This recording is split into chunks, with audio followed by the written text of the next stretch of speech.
వద్దు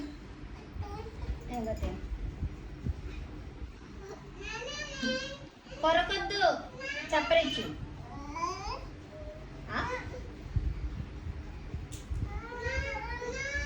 ఎక్కువ చెయ్యకు దెబ్బలు తింటావు.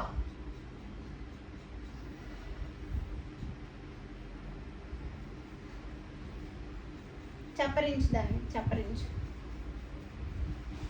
ఏంది ఎందుకు అలా చూస్తున్నావు?